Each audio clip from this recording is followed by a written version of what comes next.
araw po sa inyo, mga kaibigan. Mapapakinggan natin ngayon ang kwento ng isang individual na minsang nalihis ng landas, ngunit nagbago. Siya ay si Dindo. Mahirap ang buhay at madalas extra lang ako sa construction o sa kahit saang maaaring pagkakitaan. Kapag hindi pa rin sapat, sumasideline ako bilang snatcher. Alam kong mali, pero ayokong makitang nagugutom ang aking pamilya. Subalit, nagbagong pananaw ko sa buhay dahil sa isang pangyari. Sige, umabol kayo hanggang kaya nyo. Sige! Tonyo! Dito! Hayop, pinagod ako ng mga pulis na yun Sulit naman ba? Ano natin? Teka. Pakiramdaman muna natin kung lalagpas sila. Ang gulo. Ayun, wala na, pare. Yun na, wala na. Ano? Mukhang manipis naman itong pitaka ng matandang yun. Ikaw nagsabing galing siya sa bangko Teka. Aba, ayos naman pala Ayos. Dami naman. Ayos to. Teka, pare. Ito ang pwede mo. Yan, sakto yan, pare. Magbabayad ng tuition si Norman. Pwede na itong idagdag. Kailan ba graduate yung kapatid mo? Tagal Hindi ba niya alam na nakakapagod tumakbo ng tumakbo, tapos pulis pa humahabol sa'yo? Talagang hindi niya alam. Gusto mong isumpa niya ako kapag nalaman niya itong sideline natin. Sa bagay, si nanay nga, hindi rin alam itong ginagawa ko Baliw.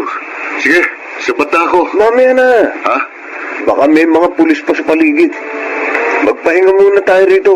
Total, sob na maghapon natin. Hanggang sa susunod na araw pa ka mo. Oh, Norman, pinabibigay sa'yo ng Kuya Dindo mo. Pambayad mo raw sa tuition. Oy, umayos ka ha. Siguraduhin mong ibinabayad mo sa eskwelahan niyang pera. Pinaghihirapan niya ng kuya mo. Siyempre naman ho, Nay. Kahit may asawa ng kuya mo, tumutulong pa rin sa atin. Kaya ipakita mo sa kanyang tinatanaw mong malaking utang na loob ang pagsasakripisyo niya para sa'yo.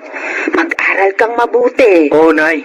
Hindi ko naman nakakalimutan yun Kapag may maayos na akong trabaho, ako naman ang susuporta kay Kuya Dindo.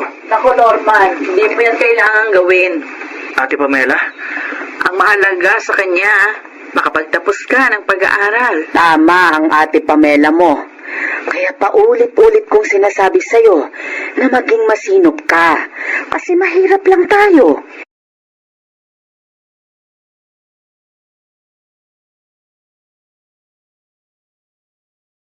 Buti nga ang kuya mo kahit hikaos din, tinutulungan ka pa rin. At buti na lang, wala pa kaming anak, Nay. Kaya nga Pangako ko po, hindi ko sasayangin ang lahat ng ginagawa niyo para sa akin. Magtatapos ako ng pag-aaral.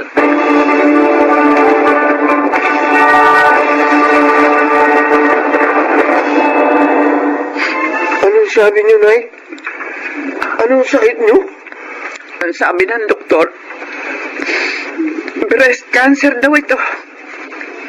Paano naman kayo nagkaroon ng cancer? Hindi ko rin alam. Hindi ko alam. Anong gagawin natin?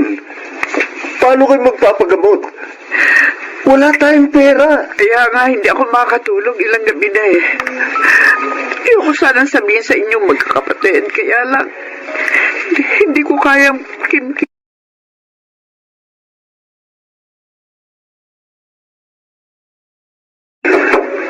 Kayo pa talaga binigyan ng ganyan sakit?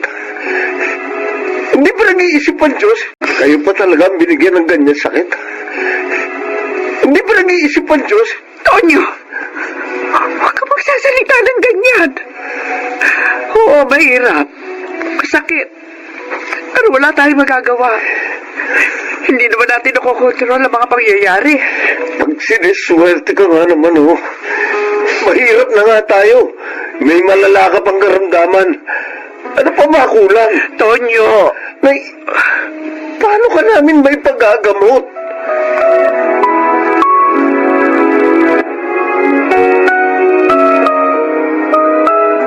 Oh, 5,000 lang yung bili ng customer sa nakagaw nating cellphone. Medyo luma na raw eh.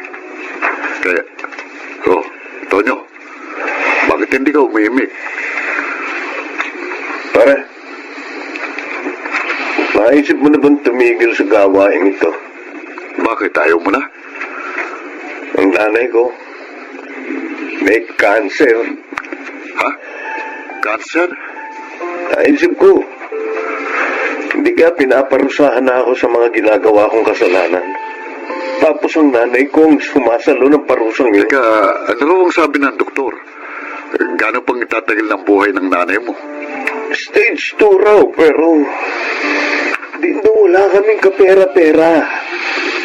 Paano namin siya may pagagamot? Hindi, magdoble kayod ka. Gusto mo, mag-duty na rin tayo kahit gabi. Ayoko na, Dindo. Anong ibig mo sabihin?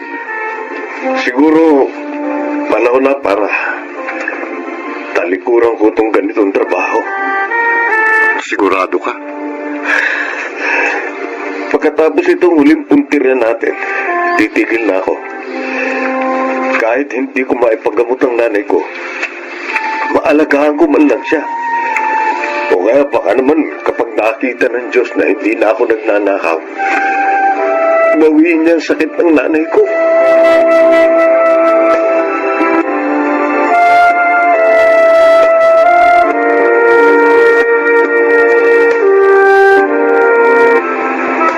Kanina pa ako dito.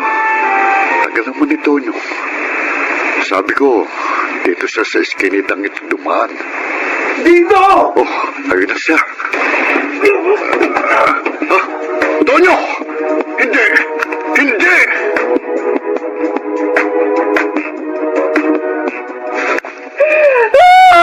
Anak ko! Ano niya? Anak ko, bakit nangyari sa ito? Edad lang siya ni nanay. Bakit mo kami iniwan? Bakit kailangan sa ganito ka paraan? Wala ka talagang isang salita, Tonyo. Sabi mo, magbabago ka na. Pero eto ka ngayon. Nakahiga sa ataol. Walang buhay. Paano mo mahalaga ng nanay mo? Inunahan mo pa siya.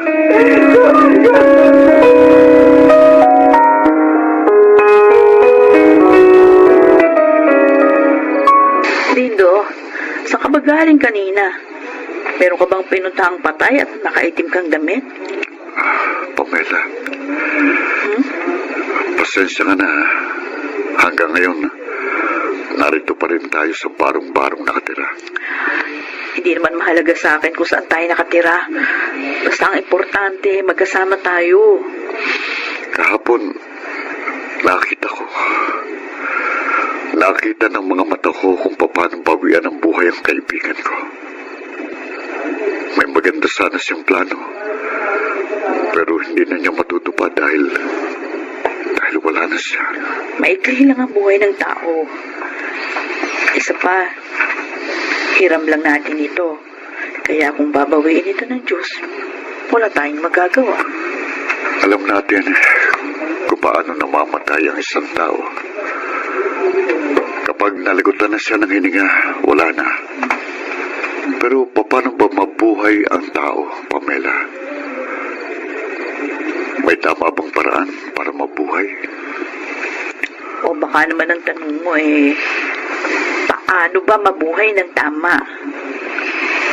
Dahil lang mabuhay ng hindi tama, katumbas na rin ang kamatayan. Kung gano'n, paano mabuhay ng tama?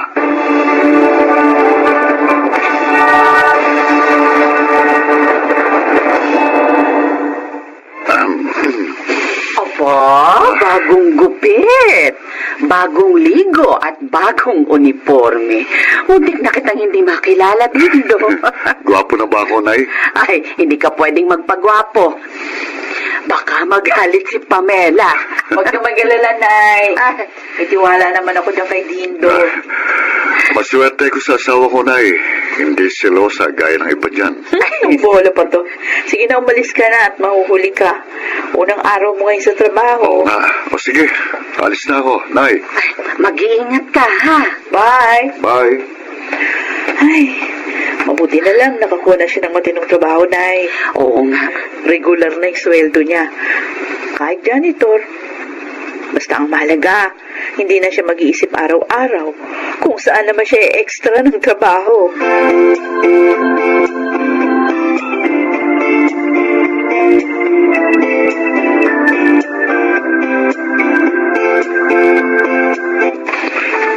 Sino kay kamo? Ako po si Dindo. Kaibigan po ako ni Tonyo. Ganun ba?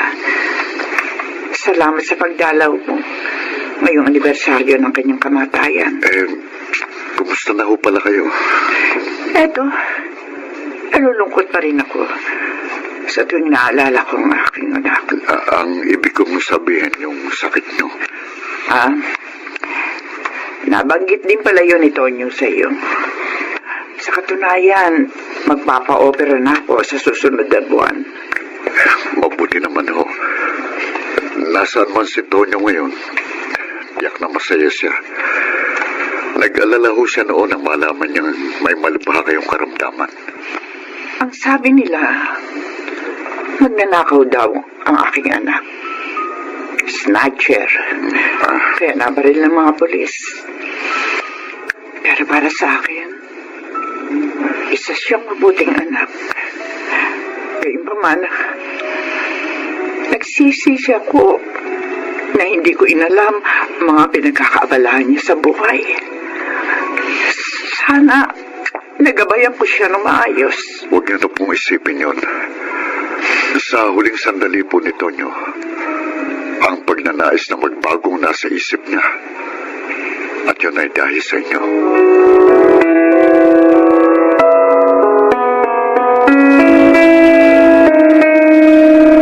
Oy, magmerienda muna kayo bago magtrabaho ulit. Abalang-abala si nanay dito. Oo nga, hindi ako makapaniwalang patapos na itong ipinagagawa nating maliit na bahay. Kahit na yero pa lang at hindi pa konkreto ang buong kabahayan, ay mas mainam na ito kaysa doon sa una nating tirahan. Nakakaraos na rin tayo kahit papano. Oo nga, at dahil yan sa pagsisikap mo, Akala ko noon, ang mahirap ay mahirap na habang buhay at walang karapatang mangarap ng isang maayos na pamumuhay. Salamat kay Tonyo. yung kaibigan mong namatay, Nang dahil sa kanya, napagtanto ko na maikli lang ang buhay at hindi natin maaaring aksayahin ang panahong ibinigay sa atin. Kailangan gawin natin ang lahat para mabuhay ng tama. napakabuti naman ang kaibigan mo, ha? At nagawa ka niyang bigyan ng ganyang klaseng inspirasyon. Pero siyempre, kayong higit na nagtulak sa akin upang mas magsikap. Ay, oo nga pala. Oh, Meron akong sorpresa sa'yo. ano yun? Buntis ako. Buntis ka na? Oo. Talaga? Tatay na ako? Oo. Oh, sa wakas! Magiging tatay na ako!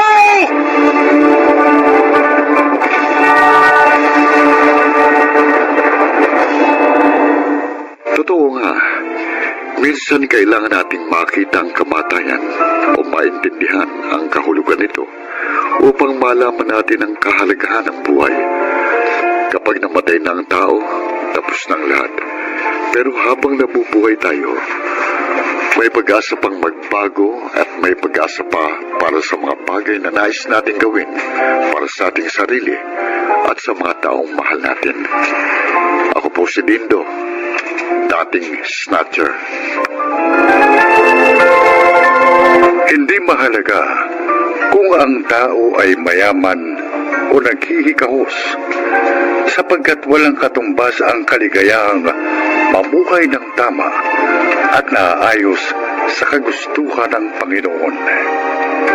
Mga nagsiganap: Lionel Banamin, Susan Robles, Maynard Landicho Jr., Rosana Villegas, Jeneline de la Cruz, at Phil Cruz sa papel na dindo. Naglapat ng angkop na tunog, Jerry Mutia, sa musika ni Buboy Salonga. Supervisyong teknikal, Eric Lucero at Bong Moyar. Creative Consultant, Phil Cruz. Production Assistant, Anching Cruz. Sumulat ng ating kasaysayan, Rita Lapanon. Sa direksyon, Salvador M. Royales. Ito ang aking buhay.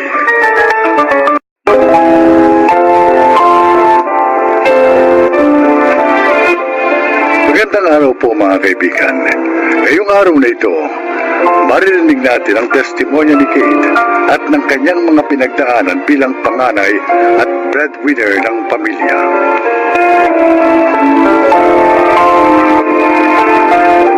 Dito sa Pilipinas, nasa kultura na natin na ang panganay o sino man sa mga anak ay kailangan makahanap ng magandang trabaho upang matusdusan ang kanyang pamilya.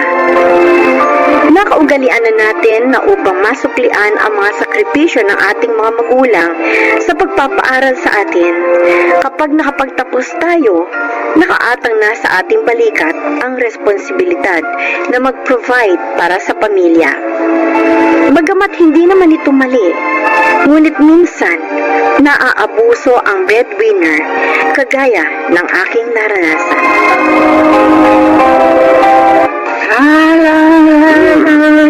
Mukhang maganda ang gising mo, eh. O, siyempre, nakabayad na ako sa tubig, kuryente, pati sa internet.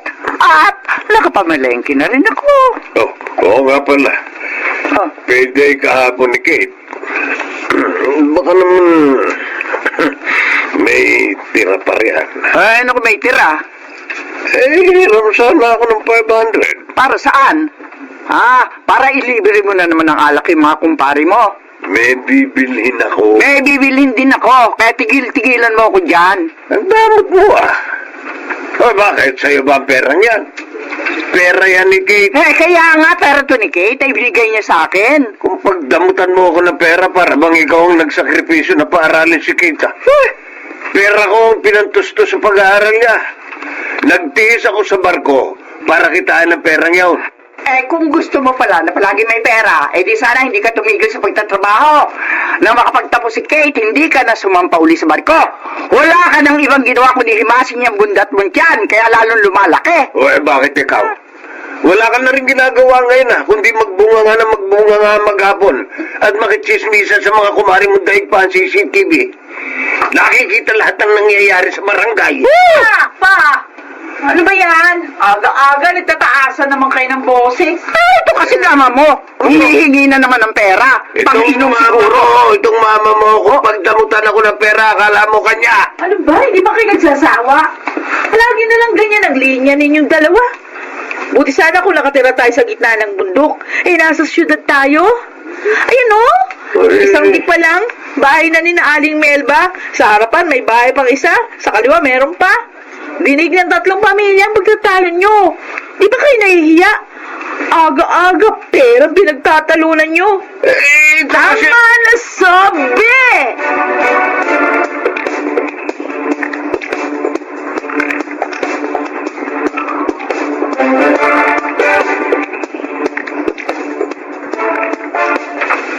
Ano? Wala na namang natira sa sweldo mo? Kate, akala ko ba gusto mo nang magpakasal tayo? Kung gusto mong talagang bumuo ng pamilya, sana tumigil ka na sa labis na pagsuporta mo sa pamilya. Kate, 30 anyos ka na. At isa pa, 2 na lang sa mga kapatid mo nag-aaral. Si Rika may trabaho na rin. Hindi pa naman kaya ni Rika na tustusan ang lahat ng pangangailangan sa bahay. Kakarampot naman yung sweldo nun. Hindi pa regular sa trabaho niya. Paano tayo? Ilang taon na mula lang mag-propose ako. Pero hanggang ngayon, engagement ring pa rin ang suot natin. Romel, konting panahon pa, please. Ito lang masasabi ko sa iyo, Kate. Kapag hindi mo nagawang bitiwan ang pagiging breadwinner mo. Kahit mag-asawa na tayo, tiyak, sa'yo pa rin aasa ang pamilya mo. Kaya ngayon pa lang, magdesisyon ka na.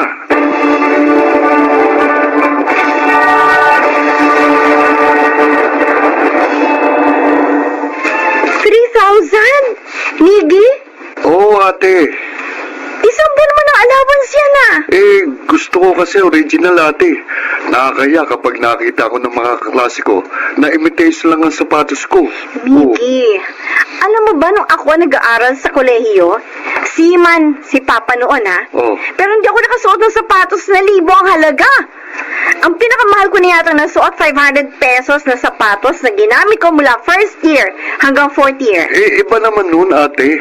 Ang sabihin mo, masyado kang pabida. Nagpapadala ka sa peer pressure. Pambihira naman. Oh, ayan, 1,000 yan. Ano naman? Bumili ka ng maayos na sapatos na kahit hindi branded, matibay. Baka naman pwedeng dagdagan mo muna. Ma? Mainam naman kasi ko original, kasi matagal masira. Yun. Hindi may. Kahit buy one take one ang sapatos mo, kung maingat ka, hindi ka agad yan masisira. Sige na, dagdagan mo na muna. Babayaran ko na lang. Saan naman kayo kukuha ng pambayad? May pautang akong konting halaga. Kapag nakuha ko yung tubo nun, di babayad ko sa iyo yun. Ay, nako. Kaya spoiled tong si Miggy kasi palagi niya pinagbibigyan ng luho eh. Diyos ko, kami nga ni Rika, hindi nakaranas ng mga kaarte ang ganyan. Abay, iba naman kayo noon. Iba ang sitwasyon natin noon. Saka isa pa, gusto mo bang iparanas kay Miggy at sa bunso nyo ang hirap na pinagdaanan natin noon? Oo! Hey! Kung hindi sa hirap na dinanas natin noon, hindi sana ako matututong magsikap. Hindi ko sana matututuhang pahalagahan ang bawat sentimong kinikita ko ngayon. Ikaw, Miggy, ha? Ano bang natutunan mo ngayon? Humingi ng humingi. Ano akala mo sa akin? Palagi may supply ng pera?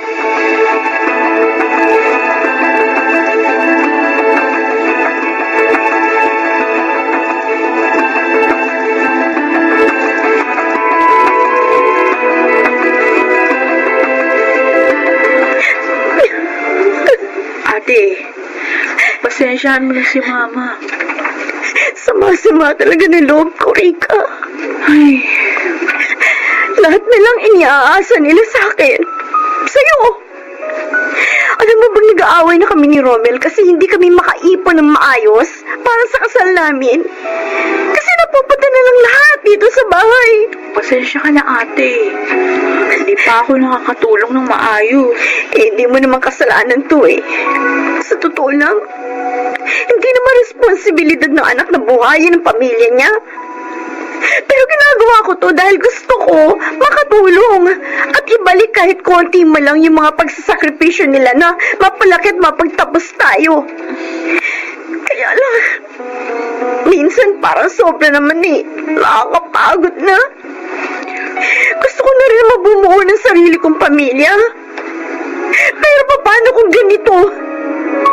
Nakatali ako sa ganitong responsibilidad.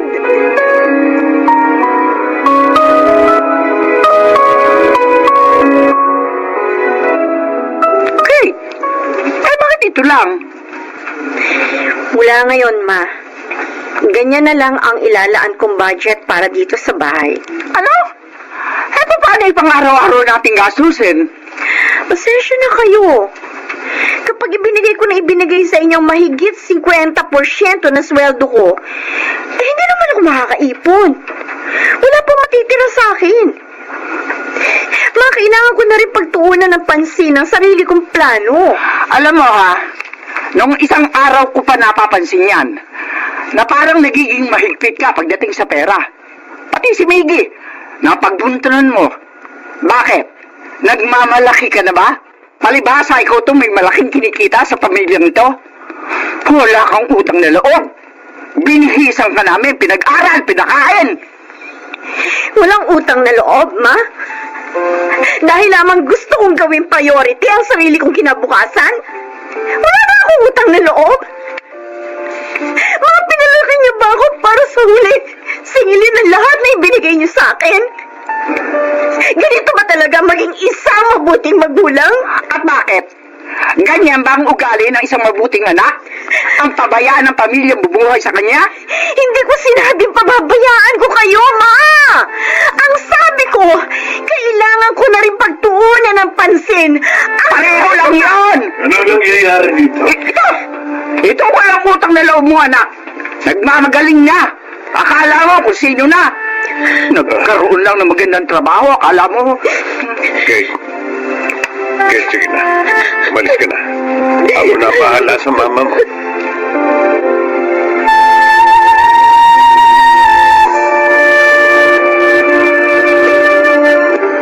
Malamok dito.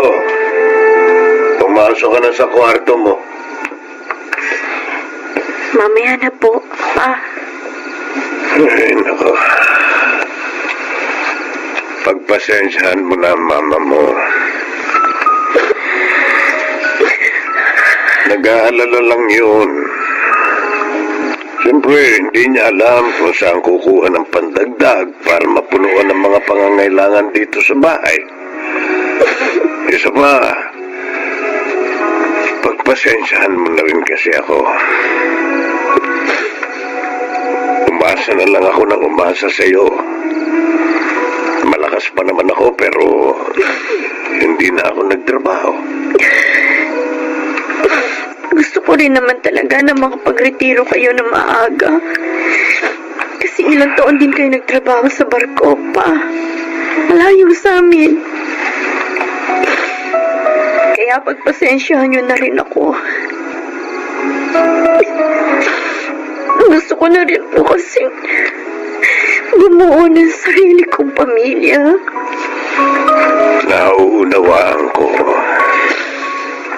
Ang sama-sama lang ng loob ko kasi tinawag ako ni Mama na walang utang na loob. Halos 10 taon ako nagtrabaho para sa pamilyang ito.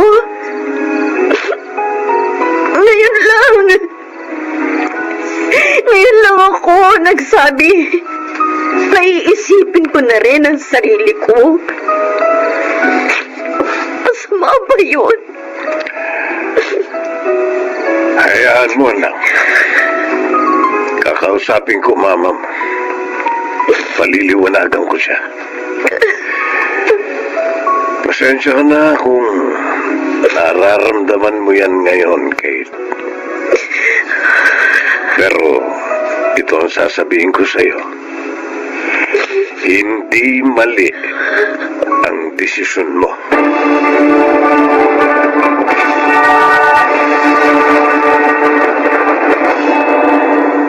Naparito po ako para formal na magpaalam sa inyo tungkol po sa plano namin ni Kate na magpakasal 2 buwan mula po ngayon. Kuya, akong best man ha. Mickey, doon ka muna sa labas.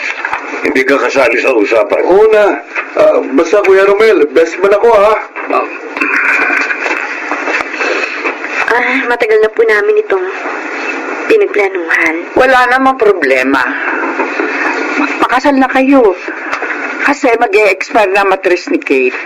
At isa pa, baka kapag natagalan pa, hindi na yan makapag-asawa. Kasi puro na lamang kami ang iniisip niyan. Ma, Kate, anak, pasensya ka na sana nung una, hindi kita naunawaan. Pero nang lumaon, napagtanto ko, tama nga naman. Hindi mo maaaring isakripisyo ang sarili mo mga plano para lamang sa amin. Kailangan mo na rin bumuo ng isang pamilya pagtutuunan mo ng oras, atensyon, pagmamahal. salamat sa pag-unawa, Ma. Salamat po. Bukas na bukas din. Maghahanap na ako ng mga ninong at ninang ninyo.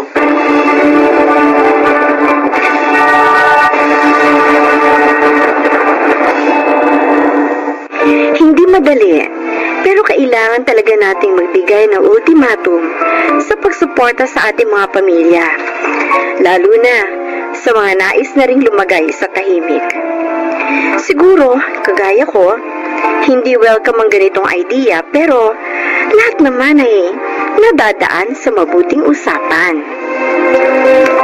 Ako po si Kate, at ito ang aking buhay. Ang pagtulong ng anak sa kanyang pinagmulang pamilya ay hindi dapat maging isang uri ng obligasyong kailangang tuparin, kundi isang gawaing bunga ng pagkukusa.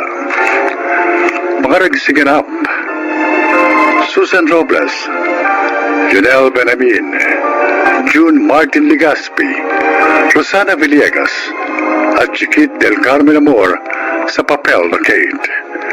Naglapat ng angkop na tunog, Jerry Mutia, sa musika ni Buboy Salonga. Supervisyong teknikal, Eric Lucero at Bong Moyar. Creative Consultant, Phil Cruz. Production Assistant, Anching Cruz. Ito'y mula sa panulat ni Rita Labanon. Sa direksyon, Salvador M. Royales. Ito ang aking buhay.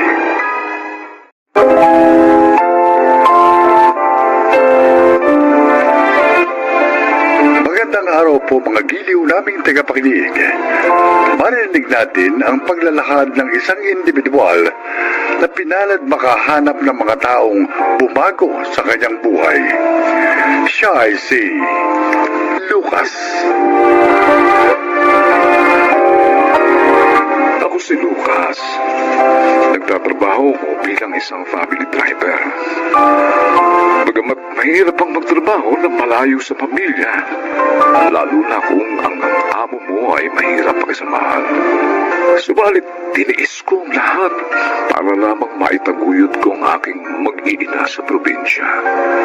Dala-dala ang paniniwalang lahat ng ating sakripisyo ay nagbubunga. Ayusin niyo to bago ako makabalik mamaya. Kung hindi, malilitigan kayo sa akin. Kailan? Usok mo ang ilong mo sa galit. Lunes pa man din kayo. Lucas! Yes, sir. May pupuntahan tayo. Yes, sir. Oh, bakit gusto ang uniforme mo? Naku, sir, sorry po, brown out po kanina kaya hindi ko na na-plancha. Sa susunod na makita kong gusto ang uniforme mo, yung mukha mo ang paplansyahin ko. Hindi na po mauulit, sir. Dapat lang.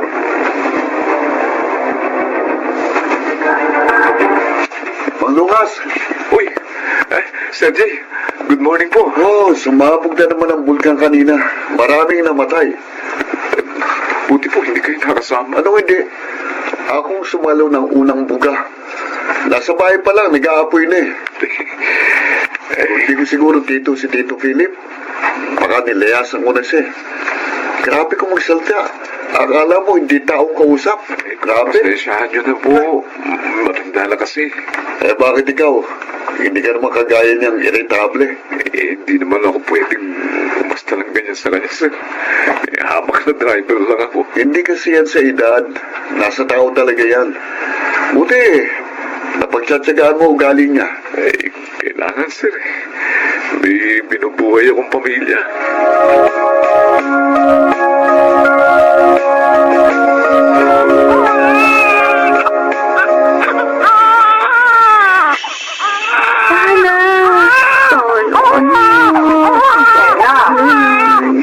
Iyak ng iyak yan, ha? Nay, nilalagnat po kasi. Hindi ko alam kung bakit. Ha? Patingin nga. Ay, mukhang may kabag din siya. Ano po bang gagawin ko? Mabuti pa ipacheck up mo na. Wala po ang pera eh.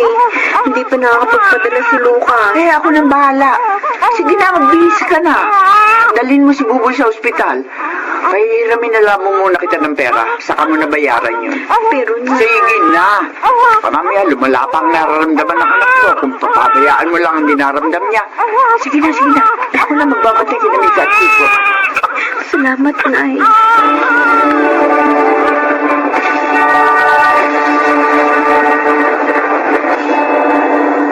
O ano, kumusta na kayo si Buboy? Bumaba ng lagnat. Napainom ko na ng gamot. Buti naman. Bukas pa ako susweldo. Ipadadala ko agad dyan, ha? Salamat, Lucas. O ikaw, kumusta ka naman? Napapabayaan mo na rin ang sarili mo, ha? Huwag mo ko alalahanin. Ikaw, kumusta ka na? Ayos naman. Maayos ako rito. Sabi ko naman sa'yo, wala akong problema rito. Lucas! Lena, tatawag ako ulit mamaya, ha? Ha? Lucas! Sir! Kanina pa kita tinatawag. Di ba sabi ko sa'yo, ayoko na humahawak ng cellphone pag oras ng trabaho? Sorry, sir. Sorry po. Ipagpamamalin nyo. Hindi na maulit, sir. Sunduin mo si Olivia sa airport. Yes, sir.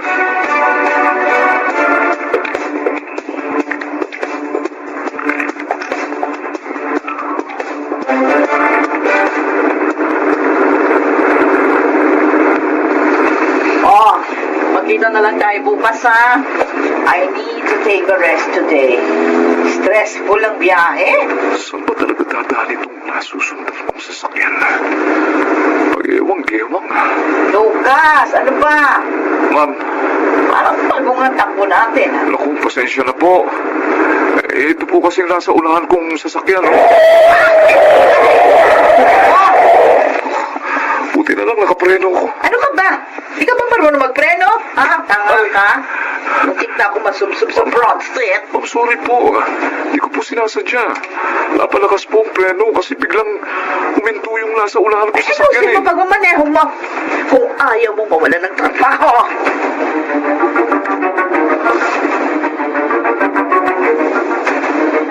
May pitod ako na ang pangalan niyo sa susunod na linggo.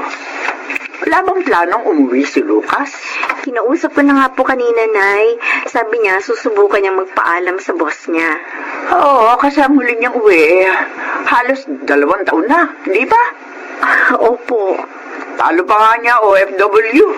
Subsub nga po sa trabaho eh. Sabi niya kasi, gusto niya na makapagpatayo kami ng sariling bahay para hindi na kami nakikipisan dito sa inyo. Eh, ayos lang naman sa amin ang tatay mo na dito muna kayo sa bahay. Pero mas mainam pa rin po yung meron kang sarili, di ba ho? Kaya lang paano naman kami makakapagpatayo ng bahay kung ganito nauubos lang sa mga gastusin na kinikita ni Lucas. Kaya tuloy minsan, parang gusto ko na magtrabaho eh. Para matulungan ko siya sa paghahanap buhay.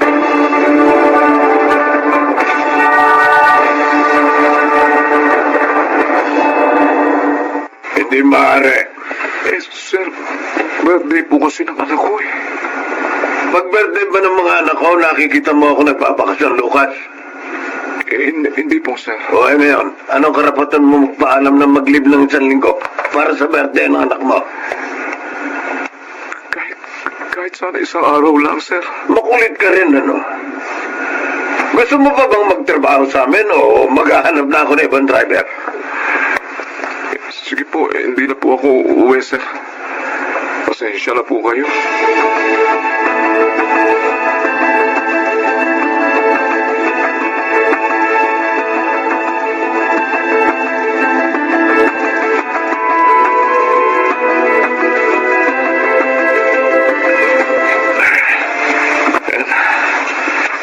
Magandang na sa sakyan.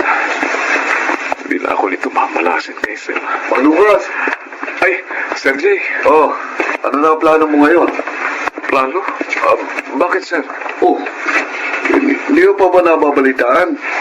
Ang alin, sir? Pupunta ng US si na Tito Philip.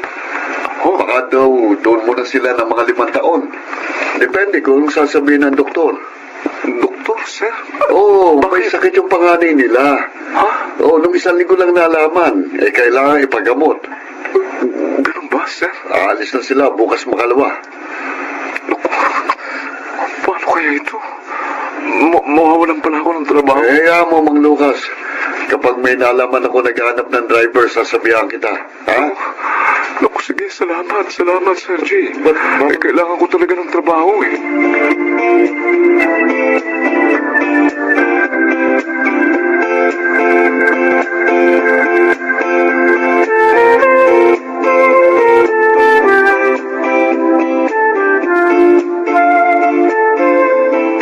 Paano yan? Mahirap pa namang maghanap ng trabaho ngayon. Sabi ko po kay Lucas, baka maaaring umuwi na muna siya para dito na lang siya maghanap ng trabaho. Paano man na makukuha niya yung trabaho dito? Ano, babalik siya sa pagdadrive ng tricycle. Kakarampot naman ang kita. Mahirap maging mahirap, Nay. Ay, sinabi mo pa. Susubukan ko na rin maghanap ng trabaho. Kailangan ko na talagang tulungan si Lucas sa paghahanap buhay. Kung habang buhay kaming ganito, hindi kami makakaahon sa buhay. Paano na kapag high school na mga anak namin?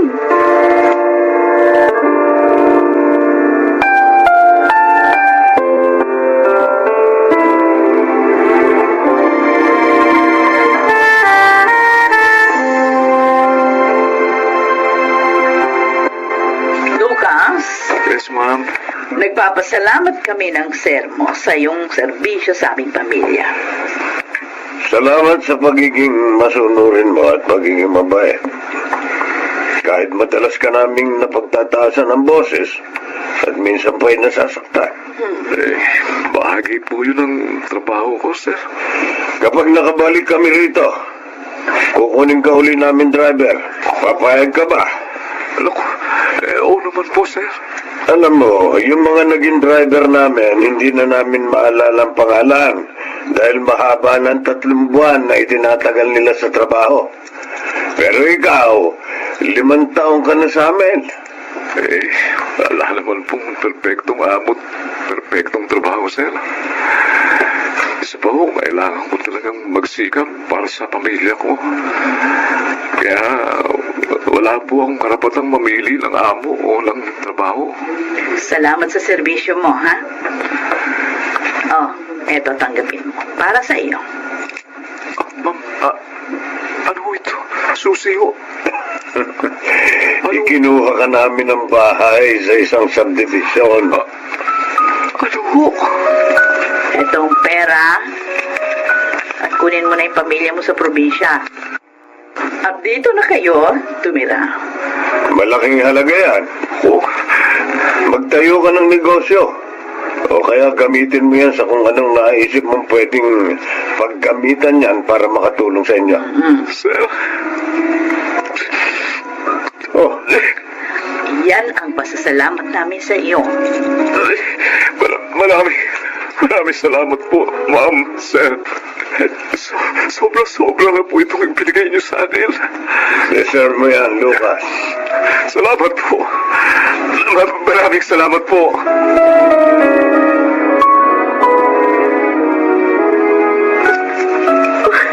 Hindi pa rin ako makapaniwala na may sarili na tayong bahay, Lucas. Lela, Umiiyak ka na naman. naalala ko lang yung mag-asawa. Kung magsalita sila, masakit. Alam mo, ilang beses ko rin naisip na layasan sila. Pero nagtiis ako. Dahil sa pangangailangan natin. Tiniis ko ang bawat masasakit na salita. Pati yung mga pang-iinsultong natatanggap ko mula sa kanila.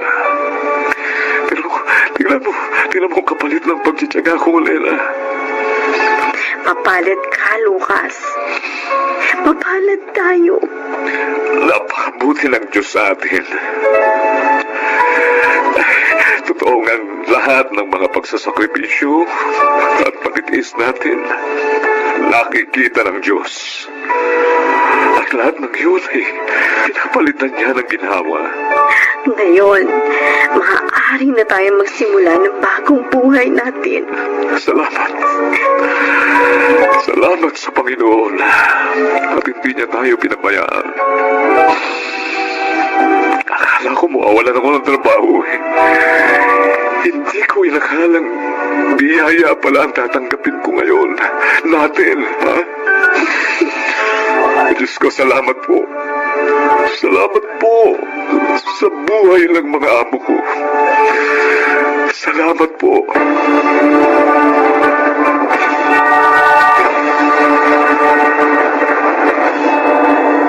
Ginamit kong Pambili ng 2 unit ng tricycle yung perang ibinigay sa akin ni na Mama at Sir.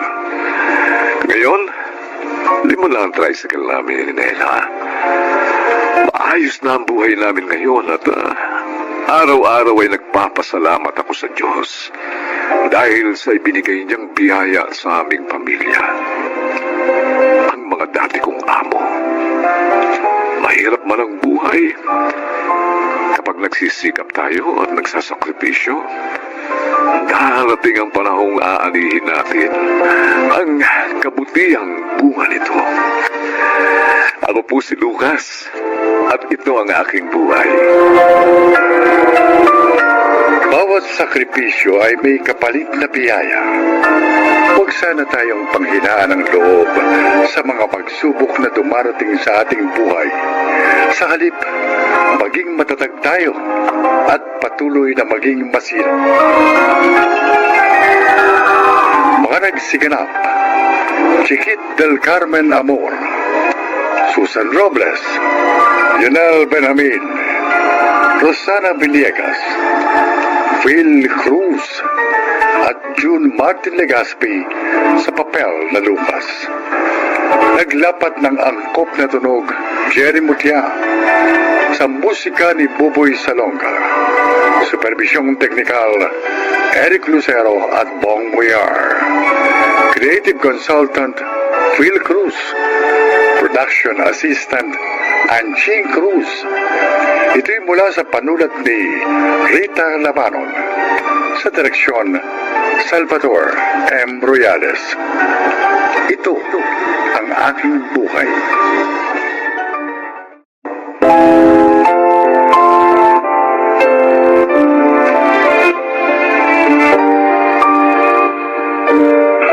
Mga kaibigan, sa araw na ito ay maririnig po ninyo ang testimonya ng isang nilalang na nais ibahagi ang kanyang kwento upang kapulutan ng aral. Siya po ay si Cora.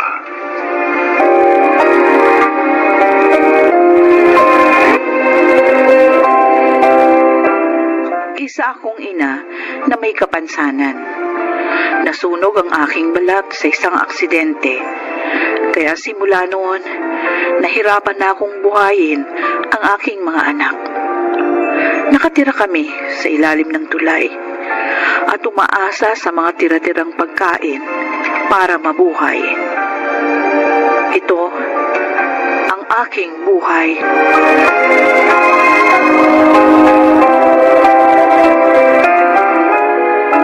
Mama, kanina pa po tayo naghihintay dito.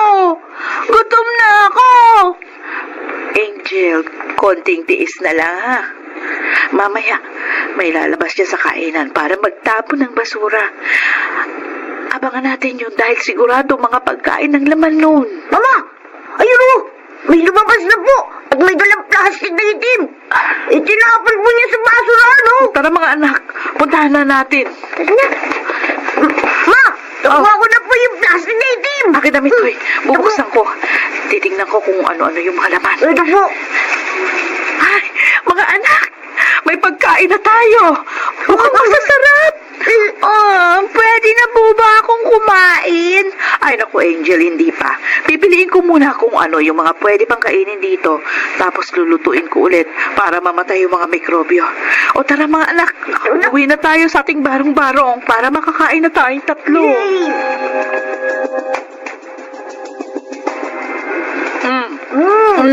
Ano mga anak?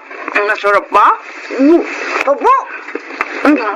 Lalo na po yung mga balat ng fried chicken! Ha? Ako naman po. Gusto ko rin ng pesyahay. Kahit na tira-tira, masarap naman. Niluto at sinarapan kong mabuti yan para ligtas kainin. O sige na, kain lang kayo ng kain. Chop, chop. Ma, bakit po kayo natigilan sa pagkain? Hindi mo ba masarap yung pating nakuha niyo? Pasensya na kayo mga anak kung hindi ko kayo napapakain ng maayos. Alam ko delikado itong kinakain natin pero wala akong maisip na ipakain sa inyo. Ang hirap kasi ng buhay. Wala akong mapasukang trabaho kasi tingnan niyo naman ang itsura ko. Hirap akong kumilos dahil sa balat ko. Mama, di naman po namin kayo sinisisi kung ganito ang naging buhay natin. Ang importante lang naman po, magkakasama tayo. At may nakakain pa rin tayo kahit papano. Pero huwag kayong mag-alala. Kapag may pagkakataon ako, pakakainin ko rin kayo ng malinis at sariwang pagkain.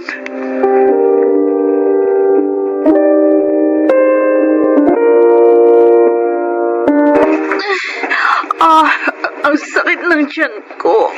Ano ba ito? Mukhang sa kinain ko ito kanina.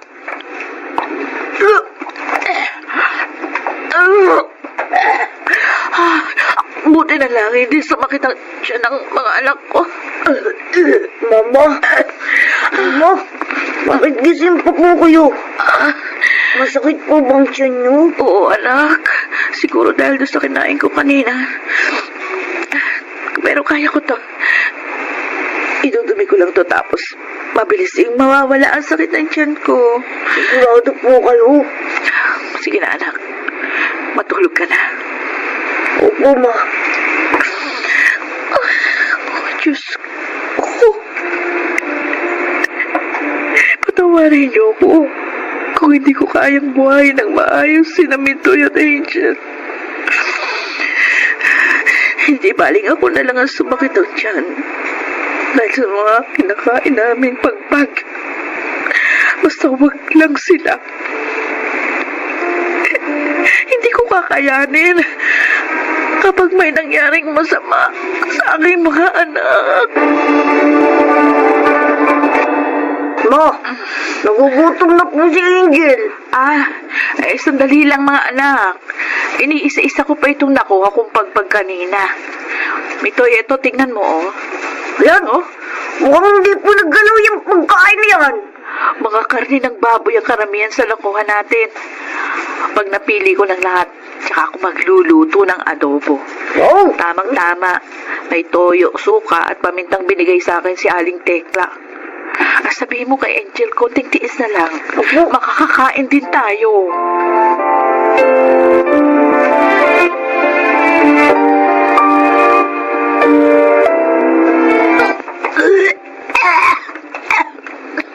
Angel? Oh, Diyos ko. Ano nangyayari sa'yo? ang sakit po ng tiyan ko, Mama. Tulungan niyo po ako.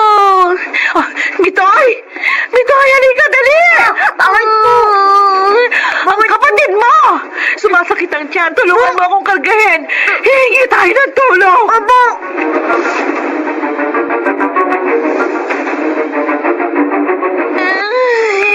Mama, hindi ko na po kaya.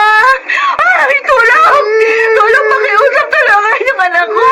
Mawawa kayo sa amin. Hindi na kaya ng anak ko yung pamimilipit ng tiyan niya. Tulungan niyo kami, nakikiusap ako. Iligtas yung anak ko. Anong nangyari sa anak mo? Na-food poison ba siya? Hindi ko po alam. Kumain lang po kami ng pagpag na adobo. Ayan, sumakit na po ang tiyan niya. Kailangan madali siya agad sa ospital. Ikaw, bata, tawagin mo yung tricycle na naroon. Sabihin mo pumunta dito. Opo! Ililigtas natin ang anak mo, Ale. Tatagan mo ang loob mo.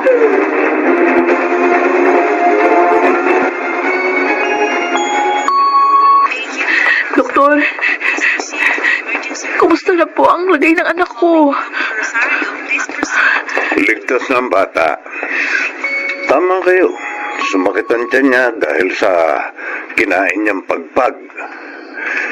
Mrs., hindi po talaga safe kainin ng mga pagkain nang galing sa basura dahil contaminated na ito ng mga mikrobyo na pwedeng magdulot ng sakit sa sino mang kakain nito. Wala po kasi kung mapapakain sa mga anak ko. Mahirap lang po kami. Wala pong trabaho. Hindi po ako matanggap dahil sa itsura ko. Kaya pagpag lang po ang kaya kong ibigay sa kanila. Ganun ba? Opo. Pasalamat tayo sa Diyos dahil naagapan ang sakit ng anak mo. Dahil kung tumagal pa yan, pwede niya yung ikamatay. Okay, sige, misis. May aasikasuhin pa akong ibang pasyente, no? Maiiwan ko na po kayo. Salamat po, Doktor. Opo. Salamat po, iniligtas yung anak ko. Anong sabi ng doktor?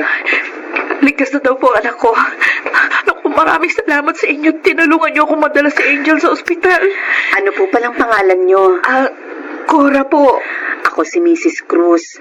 Nagtatrabaho ako bilang social worker sa DSWD. Huwag ka mag-alala sa babayaran dahil ako na ang sasagot ng bills. Ako na rin ang bahala sa mga gamot ng anak mo. Ano ko, Mrs. Cruz? Malaking bagay po itong ginawa niyo para sa amin. Ilalapit ko rin sa DSWD ang mga anak mo. Baka meron silang maitulong sa inyo.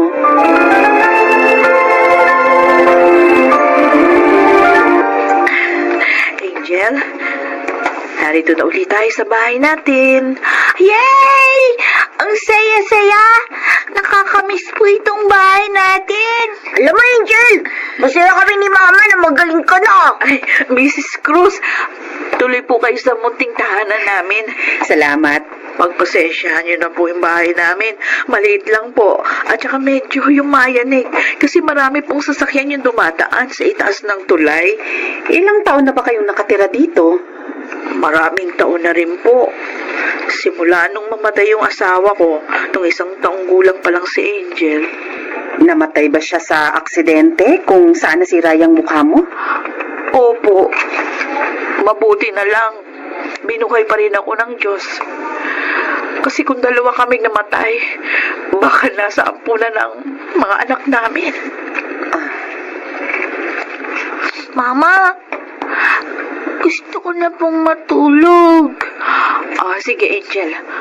Amitoy, samahan mo yung kapatid mo. Opo.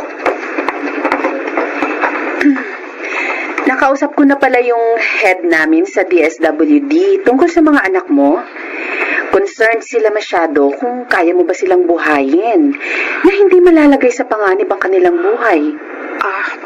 Alam ko po, mahirap ang buhay namin, pero kakayanin ko po. Ang option kasi nila, kunin sa'yo ang mga anak mo kung makita nilang hindi mo sila kayang buhayin. Ay, hindi. Ayoko pong mawalay sa mga anak ko. Sila na lang dalawang dahilan, kaya patuloy pa rin ako lumalaban. Huwag niyo naman kunin sa akin ang aking mga anak. Pero mas mapapabuti ang buhay nila kung mailalagay silang pareho sa pangangalaga ng DSWD. Patawad po, Mrs. Cruz. Pero hindi po kailanman ibibigay ko ang mga anak ko. Hindi po. O mga anak, eto na ang pagkain nyo. Wow! Instant noodles! Saan niyo po ito nakuha, Mama? Namalimos ako sa tulay. Yung naipong ko, binili ko na lang yan. Hanggat maaari, ayoko na kayong pakainin ng pagpag. Yay! Hindi na pagpag ang kakainin namin!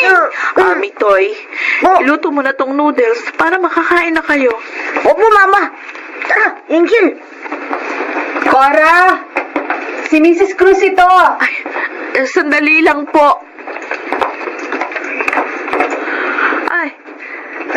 Mrs. Cruz, tuloy po kayo. Ano pong balita? Nakausap ko na ang DSWD tungkol sa mga anak mo. Hindi na sila kukunin sa'yo. Talaga po. Sa halip, tutulungan ka nilang mabigyan ng kabuhayan para masuportahan mo ang mga anak mo. Aba, magandang balita po yan kung ganun. Tutulong din ako sa'yo. Bukod sa ibibigay sa'yo ng aming ahensya, dadagdagan ko ang puhunan mo para makapagsimula kayo ng panibagong buhay. Ay, Ang hiling lang namin, sana mapalago mo ng maayos ang ibibigay namin sa'yo para maging maayos na ang buhay ninyo ni na Mitoy at Angel. huwag po kayong mag-alala. Pinapangako ko sa inyo, palalaguin ko ang anumang ibibigay niyo sa akin. Maraming salamat. Tatanawin naming malaking utang na loob sa inyo ito. Good luck, Cora. Naway gabayan kayo ng Panginoon.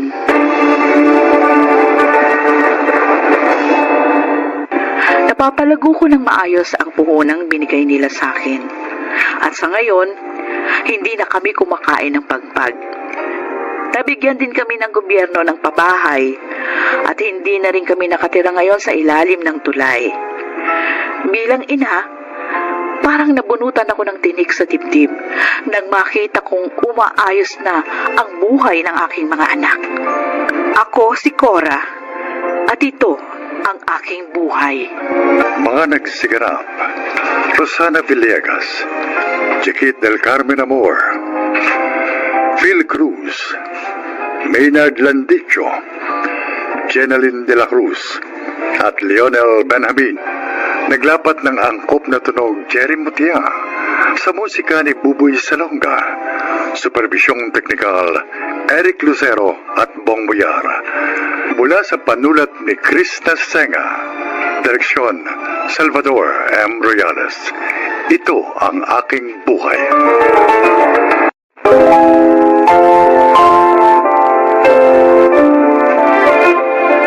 Magandang araw po sa inyo mga kaibigan.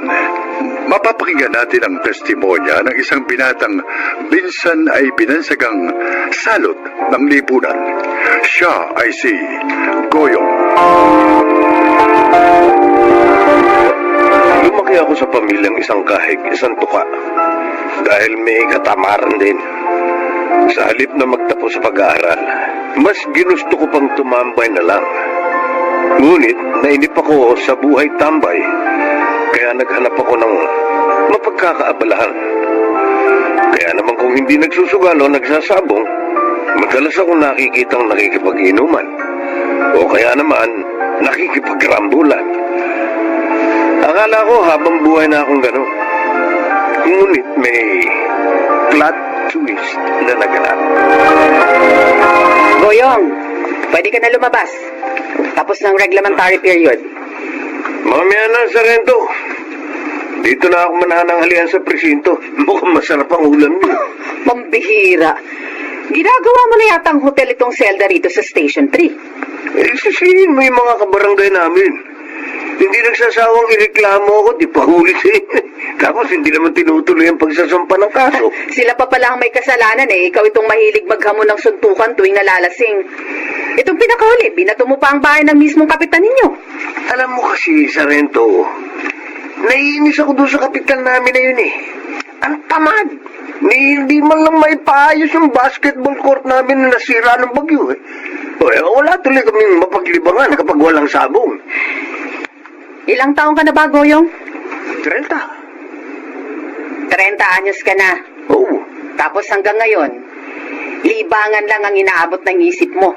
Uy, ano naman ang aasahan mo sa kagaya kung hindi nakapagtapos, Sarento? Hindi ba sumasideline ka dati kay Mang Dado? Nagdadrive ka dati ng jeep, hindi ba? Nakakapagod na magtrabaho, Sarento eh. Kung ganon, pareho pala kayo nung kapitan nyo. Tamad.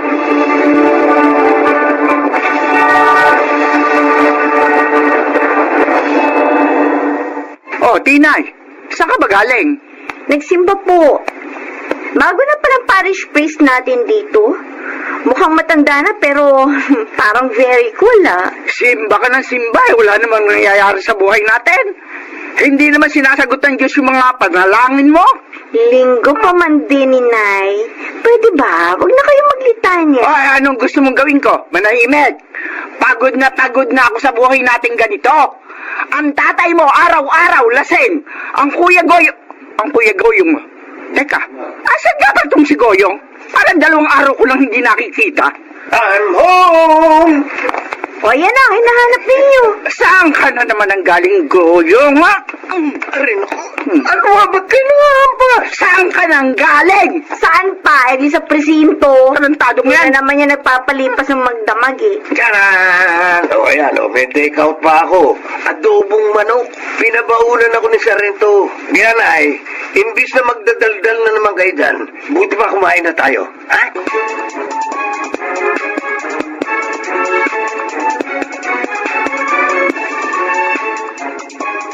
Ay, Panginoon. Kailan mo ba babaguhin ang kapalaran ng pamilya namin?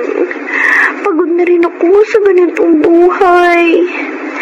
Isa pa, Nakikiusap po ako sa inyo, Diyos ko. Baguhin mo na ang Kuya Goyong ko. Natatakot na ako. Baka isang araw, hindi na siya sa presinto mapunta, kundi sa... Inay! Si Inay? Inay! Oh, Nay, bakit po? Ang Kuya Goyong mo! Ang Kuya Goyong mo! Bakit? Ano po nangyari kay Kuya Goyong?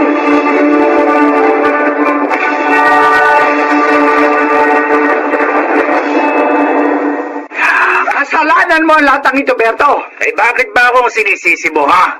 Hindi ka naging magandang halimbawa sa anak mo. Kaya yan, lumaking barumbado. Uy, baka ako bang kasama ng anak mo nang lumaki sila? Ha? Ikaw nag-aalaga sa mga bata roon pa. Dahil nagtatrabaho ako. Eh, tapos ngayon, ibabalik mo sa akin ang sisi. Sa iyo natutunan ni Goyong yung iba't ibang bisyo. Uy, tigilan mo na ako, Melba. Imbes na bukangaan mo ako, asikasuhin mo yung anak mong nasa ospital. Kung may maayos ka sanang trabaho, eh di nakapagtapos sana yan ang pag-aaral niya.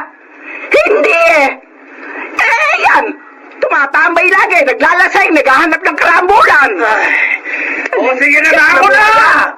Ako na ang may kasalanan ng lahat ng kamalasang nangyayari sa pamilyang to. Ako na! Ikaw lang ba naman ako nanalo sa'yo? Ikaw naman ang palaging tama!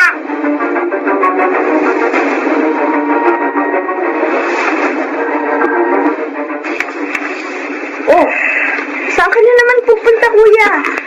Di pa naghihilom yung sugat mo sa kilay mo, tapos nangingitim pa yung paligid ng kaliwa mong mata, oh.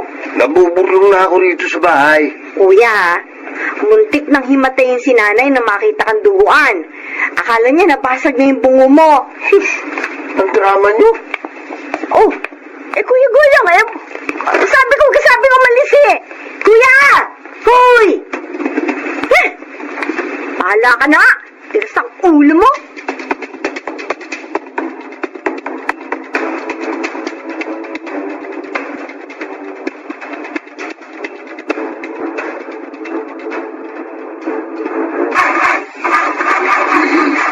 Ano ba naman itong sasakyan na ito?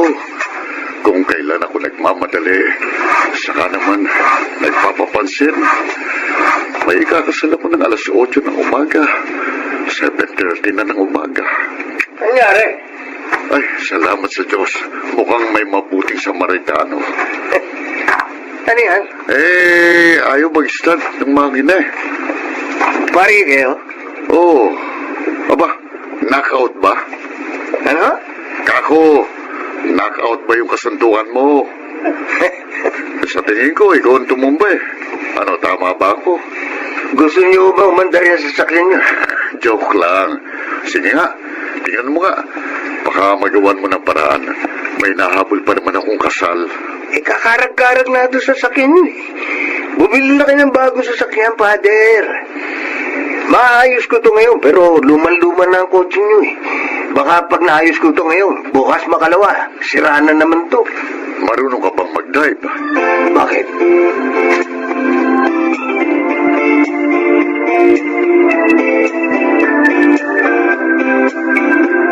Ay, Goyong, ikaw ba yan?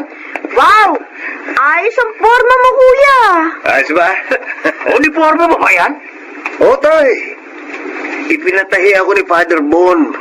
Para raw kapag isinama niya ako, hindi ako nahihirapang maghanap ng isusuot. Isang buwan ka pa lang kay Father Bon. Pero parang ang dami mo na kaagad na ipinagbago, ah. Nakakainis nga eh. Eh, minsan kasi gusto kong uminom. Kaya lang hindi ako pwedeng basta-basta umalis sa kumbento. O, hindi yung mompo na lang ang inumin mo. Tay! Ay, nako, Tay. Bago mo pa naisip, nagawa ko na. Ano? Goyong? Isang beses lang naman kasi nahalata ni Father Bon eh. Ay, kinagalitan ako. Yan, buti nga sa'yo. Eh, lalayasan ko na nga sana siya eh. Kaya lang, ewan ko ba sa paring yun? Parang lumalambot ang puso ko sa kanya. Kasi, iba ang tingin niya sa akin. Iba ang pagtingin niya. Hindi gaya ng pagtingin ng karamihan sa akin na salot ng lipunan. Ang turing niya sa akin, isang tao na kapaki-pakinabang.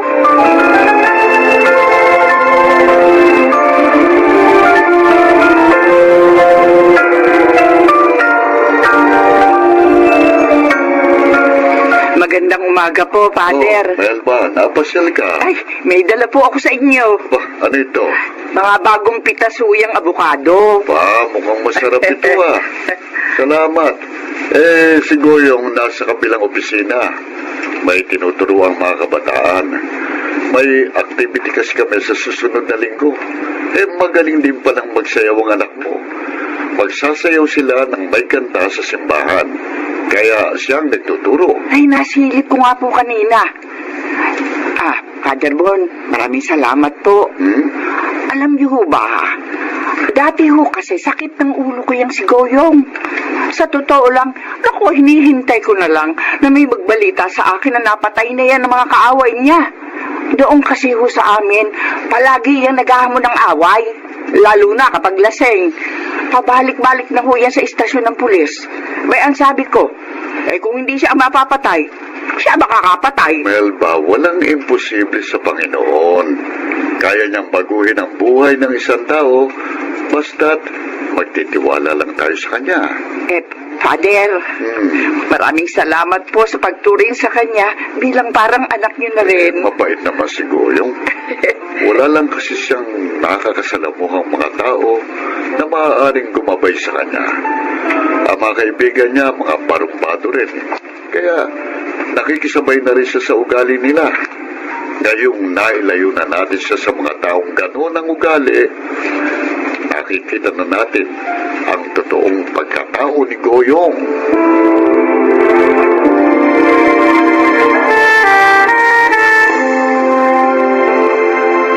Ay, ano ba yan? Ay, naku, ang tanda-tanda ko na, Goyong, para magbasa niyan. O isa pa, wala akong salamin. Hindi ko na mababasa ang maliliit na letra yan. Nakakuha na naman kayo ng palusot eh.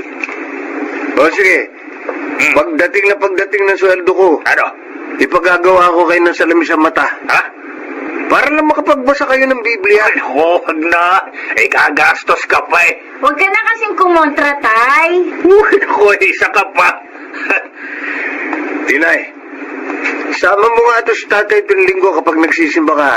Ay, oo, kuya. Sige. Tay, alam ko, corny itong sasabihin ko para sa inyo. Ano yan? Pero, alam nyo, masarap pala ang buhay kapag malapit ka sa Diyos. Minsan, akala natin, wala na tayong pag-asa. Wala na tayong mararating sa buhay. Pero kapag isinuko mo pala ang buhay mo sa Diyos, pati mga problema mo, unti-unti mong makikita ang pagbabago.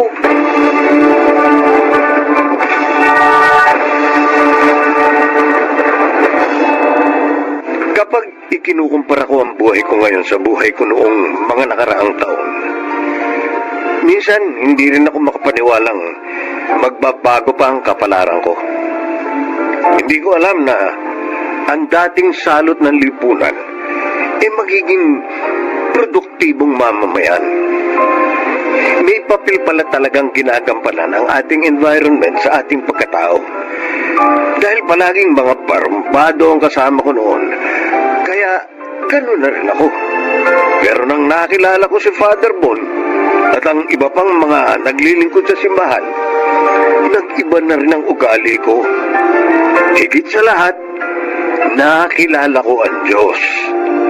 Ako si Goyong, at ito ang aking buhay. Habang nabubuhay ang isang tao, hindi imposible ang pagbabago, lalo na kung gugustuhin niyang pagbago.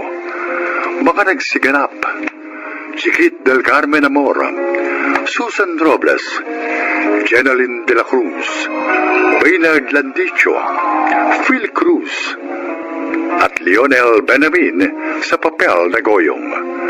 Naglapat ng angkop na tunog Jerry Mutia sa musika ni Buboy Salonga. Supervisyong teknikal Eric Lucero at Bong Buyar. Creative Consultant Phil Cruz. Production Assistant Anching Cruz. Sumulat ng ating kasaysayan Rita Labanon. Sa direksyon Salvador M. Riales.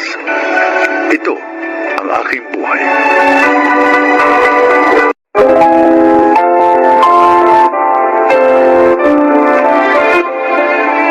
Magandang araw po mga kaibigan. Isa na namang kasaysayan na kapupulutan nyo ng aral sa buhay ang inyong maririnig. Ito ay ang kwento ni Brian. Panganay ako sa amin ni Lorna. 20 anyos lang ako noon nang pumanaw si Itay. Makaraang ilang buwan, nagkasakit si Inay at nasunog ang aming bahay. Kaya naman upang mabuhay, napilitan akong kumapit sa patalim. Nalabis ko naman pinagsisihan. Kaya lahat ay ginawa ko upang mabago ang buhay ko.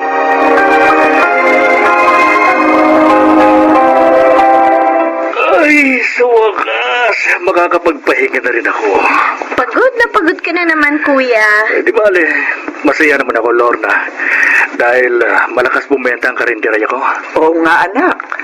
At dahil doon, naipaayos mo na itong bahay natin. At may 2 tricycle ka na rin pamasada. Oo nga. At naipundar kong lahat ng ito sa loob lang ng 3 taon. Nagtagumpay kang baguhin ang iyong buhay, anak. Abay, pwede ka nang mag-asawa. Naku, inay, palagay ko po, malapit nang dumating ang panahong yon. Malapit na makapag-asawa si Kuya Brian. Ano ba naman yung sinasabi mo, Lorna? Naku, huwag ka nang magkaila, kuya. Halata ko yan. May gusto ka sa kaibigan kong teacher, si Janine.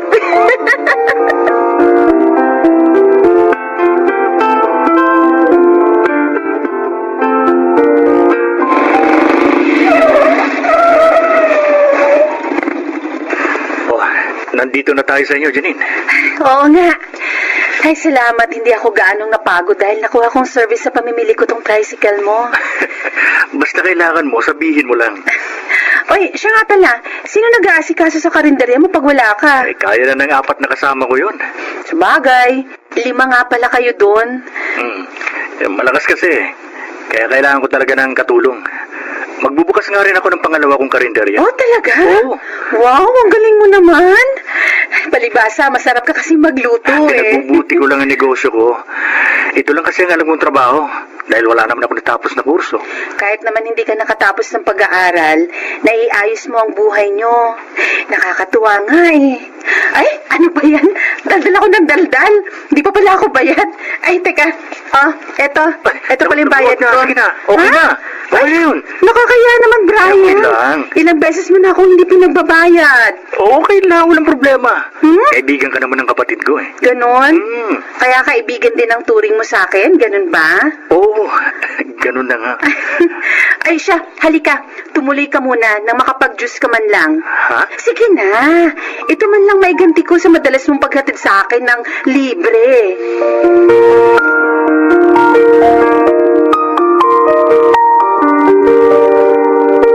Ano, tapos ka na mag-check ng mga test papers ng mga estudyante mo, Ma'am Lorna? Oo, Ma'am Janine. Kaya nga nagpunta na ako dito sa inyo para makapagkwentuhan sa'yo. Bored ka ba sa inyo? Paano ako lang kasi mag-isa dun ngayon? Nasa sina Brian at Aling Elisa. Ay, hayon, tinulungan ni Inay si Kuya.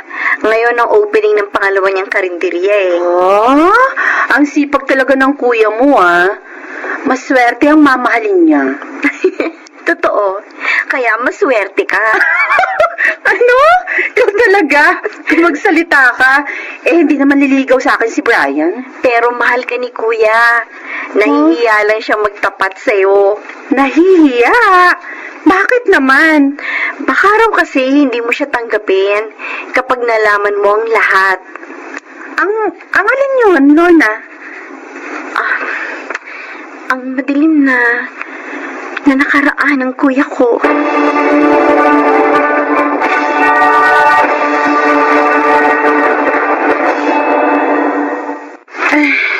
Salamat sa paghatid mo sa akin, Claude. Okay lang yun, Janine. Ikaw lang Kung sinasagot mo na ba ako di lagi ka nang may service. Magandang kotse pa. Hindi pangit na tricycle. Parang may gusto kang tukuyin. Madalas ka kasing magpahatid kay Brian. Naliligaw ba sa'yo mo kung ngayon? Hindi. Kaibigan ko lang ang kapatid niya, kaya kaibigan ko na rin siya. Mabuti naman. Nagsaselos ka ba? Janine, hindi sa bagay sa'yo. Isa kang high school teacher at may kaya sa buhay. Samantalang siya, may negosyo nga. Patakbuhin karinderya lang naman. Sobra ka namang manlait. Malinis na hanap buhay yun. Akong bagay sa'yo. Dahil pareho tayong titulado at may kaya sa buhay. At saka marami ka pang hindi alam kay Brian. Na kapag nalaman mo, ikahiya mo siya. At least siya, naiayos niyang buhay niya. At hindi niya tinatapakan ng iba para lang maiangat ng sarili niya. Janine, Pasensya ka na, Claude. Biglang sumama ang pakiramdam ko eh. Pwede ba? Umalis ka na.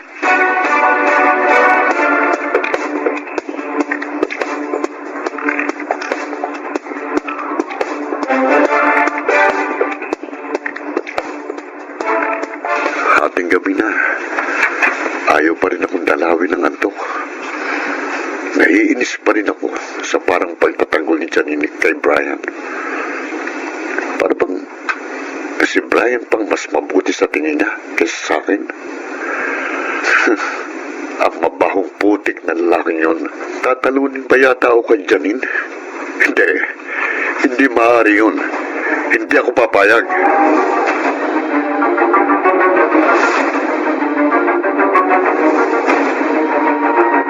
Anak, sabi mo napagod ka sa pag-aasikaso ng mga karinderya mo. Hoy, bakit ating gabi na? Hindi ka pa matulog. Hindi po ako makatulog, Nay. Si Janine ba ang iniisip mo? Nay, inihatid po siya ni Claude kanina sa bahay nila.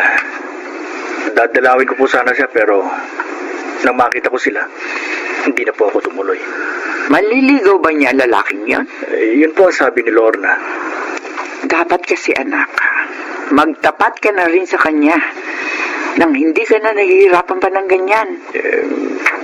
Natatakot po ako na eh. Nag-aalala ako. Baka kasi masaktan lang ako. Huwag mong katakutang masaktan ka. Ang mahalaga, lumabang ka.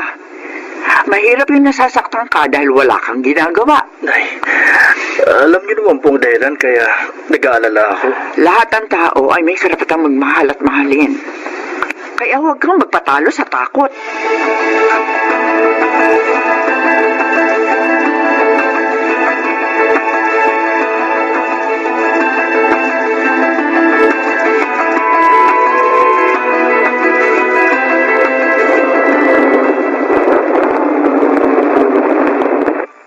Hi, Janine. Ikaw pala, Claude.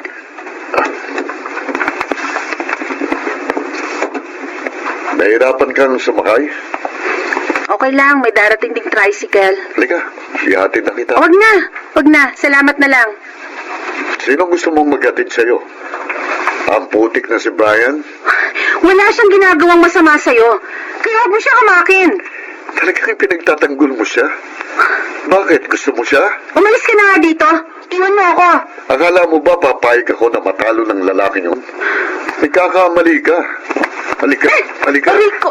Bitiwan mong braso ko. Oo, kapag nagsakay ka na sa kotse ko. Hindi ako sasama sa'yo. Ayoko. Bitiwan mo sabi ako eh. Hoy! Huwag mong pakialaman ang girlfriend ko, ha? Huwag ka maniwala sa kanya, Brian. Hindi ko siya nobyo. Hindi ka niya nobyo, Claude. At ayaw niya sumama sa'yo. Ikalang mo naman sana ng babae. Huwag ka nga magpaka-gentleman. Hindi bagay sa'yo. Dahil sa kamputik, dating bilanggo. Huwag mo siyang pagsalitaan ng ganyan, Claude. Nagsasabi lang ako na totoo. Dating bilanggo ang taong yan. Nakulong. Dahil sa pagpe-perform ng malaswa sa isang gay bar. At nagbebenta rin siya ng laman sa mga bakla niyang parokyano. Oh, Claude, alam ko yun. Dahil kapitbahay nilang pinsan ko sa dati nilang tinirhan. Isa siyang lalaking hostess. Kaya huwag mo nang aksayain pang panahon mo sa lalaking yan, Janine. Halika na. Hindi. Ayoko sumama sa'yo, Brad. sabi bitiwan mo siya. Walang iya ka. Brian! Sinuntot mo ako, ha? Teka, ito naman ang ganti ko sa'yo.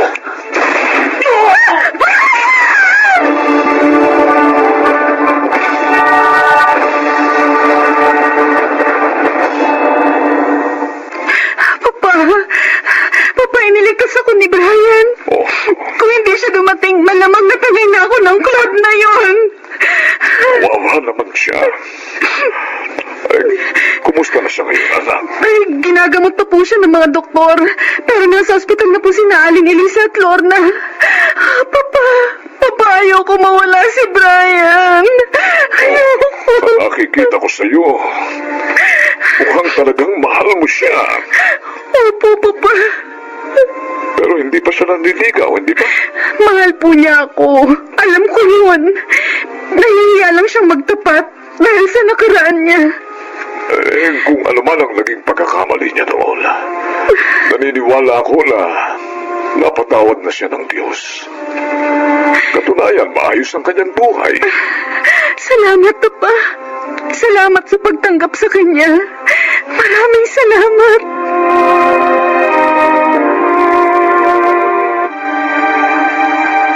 Janine, salamat. Dinalaw mo ko. Pinuntahan kita. Hindi para dalawin, kundi para sabihin sa'yo na hindi lang ang pamilya ni Brian ang nag-file ng kaso laban sa'yo. Maging ako. Janine, patawarin mo na ako. Nagawa ko lang yung sa labis na pagmamahal ko sa'yo. Masahol ka pa sa bilanggo, Claude. Pinagtangkaan mo na masama ang iyong kapwa. Kaya dapat lang na magtusa ka.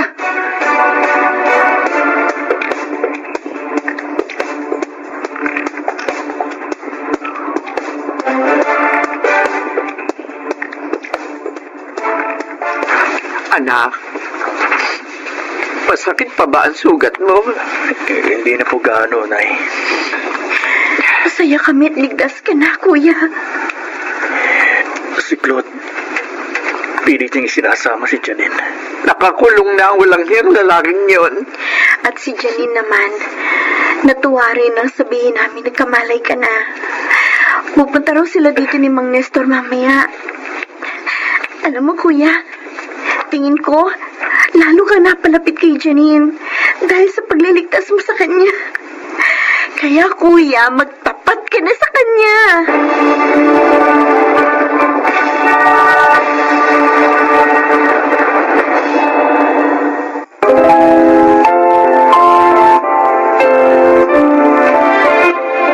Kasal na kami ni Janine ngayon at may isa ng anak. Salamat sa Diyos. Naging madilim man ang buhay ko noon. Tinulungan pa rin niya akong maiayos ang lahat. Ako po si Brian at ito ang aking buhay. Hindi lahat ng nahuhulog sa putikan ay tunay na marumi. Kaya sana, huwag natin silang hatulan dahil may bahagi pa rin sila sa lipunang ating ginagalawan. Mga nagsikanap, Susan Robles, Chiquit del Carmen Amor, Jenaline de la Cruz, June Martin Legaspi, Phil Cruz at Maynard Landicho Jr. sa papel na Brian. Naglapat ng angkop na tunog Jerry Mutia, sa musika Buboy Salonga, supervisyong teknikal Eric Lucero at Bong Boyar, creative consultant Phil Cruz, production assistant Anching Cruz. Ito'y mula sa panulat ni Selma